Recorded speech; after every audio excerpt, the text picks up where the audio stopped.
The audacity. Bobo talaga. Si Pats po kasi multiple prostitutes ang nahuli ko.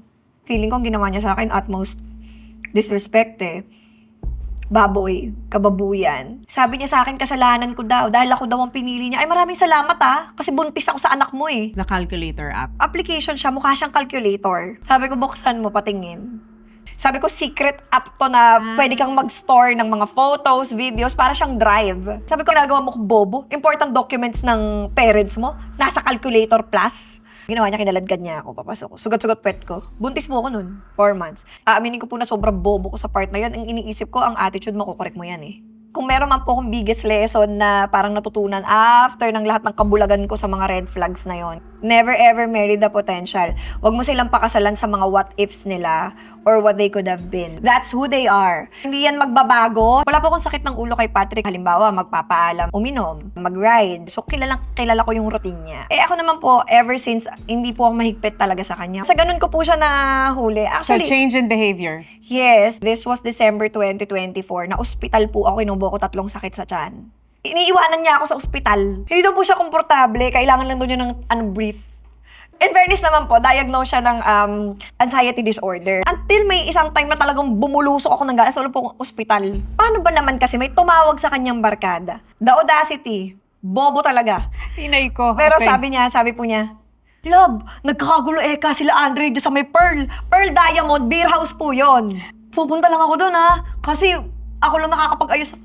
Anong gagawin ko dito sa ospital? Araw-araw mo na akong iniiwanan. Paano mo nahuli? Yun nga po, hindi na siya umuwi on time. Nangyari po to January 5, 2025. Paglabas ko, narinig ko na may ka-video call na siya na babae. Hindi naman sana ako magiging suspicious sa kanya. Kaso pinatay niya yung phone niya bigla nung nakita niya ako. Parang nataranta na ewan. Haganan siya eh.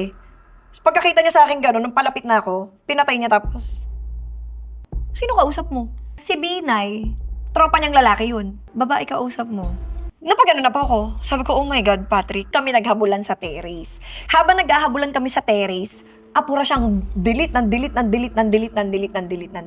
May nahagip pa akong selfie ng babae. So, parang na ako nabablank, parang himatayin na ako noon. At that point, yung paningin ko po kay Pats, hindi na siya yun. Parang ibang tao na siya sa akin. Pero sige po, mag-stick na lang tayo sa isa. Yung talagang confirmed na talagang na-blast off sa social media. Bata, 17 years old.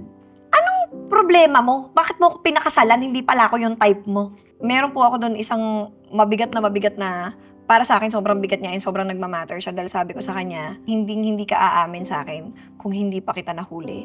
Napakabuti ka ako ng Panginoon sa akin. So, doon po ako nag-start. Parang yung glow up, yung pag-heal, doon ko po siya lahat tinoon. Pati yung mga pagpapatawad, yung kay Beyan, kung paano ko siya kinausap, lahat po yun.